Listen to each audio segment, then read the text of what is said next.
Hello everybody and welcome to our first video. We'd like to thank you all for being here. We really appreciate every single one of you, and thank you for finding enough time in your busy day to click that video and actually watch it. In this video, I'd like to talk to you about some strategies, how to go about your Onlyfans accounts and how to structure your content, and what is basically the best strategy on how to optimize the money, how to optimize the number of subscriptions or your fans, and how to set everything up so that it works in the most optimal way. Recently, we've been talking to many of you about what is the best way to start with OnlyFans, and a lot of people also ask, I'm new to this, what should I do? What do I do? Where do I promote? How do I make and structure my content? So, as you probably know by now, you can have a free account and you can have a subscription-based account, which is a paid account. And there are advantages and disadvantages to both of them, basically. So, when you have a free account, what happens is that you're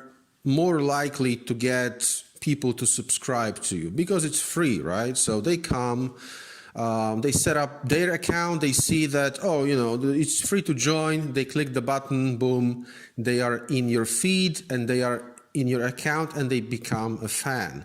Now, what becomes more difficult is to then sell to those people, right? Because when you have a free account, you can have your unlocked content and you can also have locked content in your feed. So locked content, people can unlock it and watch it by paying a certain amount of money that you can set in your settings. So it can be anything from $3 to $30, right? Or $50. So basically, having a free account, your business model is that you only make money when people buy the stuff that you lock or that you put out, right? That's it. You cannot make any monthly income, regular income, let's say, right? Because it's not subscription based. So that's that. And then people who have, creators who have subscription based accounts, now it's much more difficult to get fans or new subscribers into your paid account because it's not free. So especially if people don't know you, and especially if you don't have too big of a following on social media, it will be much harder to convince people when they come to your profile to subscribe, because usually the only way that you can convince them is the web page that they are coming from. So maybe they saw something on your social media, right? Maybe they saw that Twitter post, maybe they saw that Instagram picture and they clicked over. And now what they see is that they see your header image, the banner, right, for the account. They can see your profile picture and they can see your description. So that is why it's very important to have these three things in check. So you have to make sure that your banner, so the header image, your profile picture, and your description tell an enough enticing story for people to actually click over and pay the subscription fee. Basic things like what you do, how often you do it, right? What can people expect of you?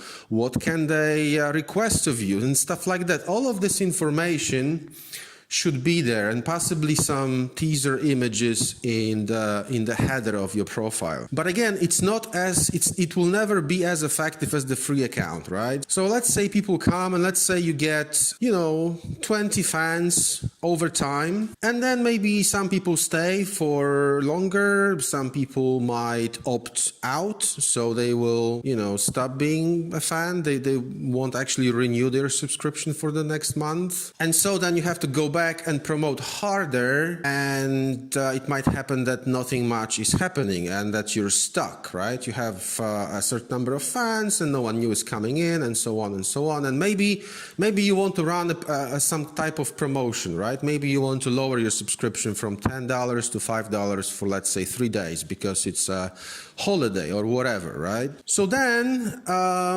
all you can do is you can go to your social media, and depending on how much following you have there, this is how you can basically break the news, right? So, hey, I'm doing a promotion. But then again, if your following is not that big, that information can actually not get through to most of your social media followers. So then you say to yourself, okay, so what about if I make my account free for some time, right? So you cancel the subscription, you make it free, people flood in, and then you go back to the subscription, and then what happens is that everybody who joined for free, they get a message saying that you changed your free account to a subscription account, and they have to confirm the renewal for this and this many dollars that you set, right? So then what happens is that most people will again opt out and do not renew. And so, this cycle repeats, and, going back and forth between a subscription and account and free is not a very good idea, because it's not also fair to people who became your paid subscribers and suddenly you're turning your account, free for a number of days, and then these people get angry because they had to pay to get in, right? So the ideal model for this, I do realize that I've been already talking for quite a while and this can be a little bit confusing, but basically bear with me. So what's the best and optimal model for this? And just to make the best of both worlds, so to say, what you need to do is you need to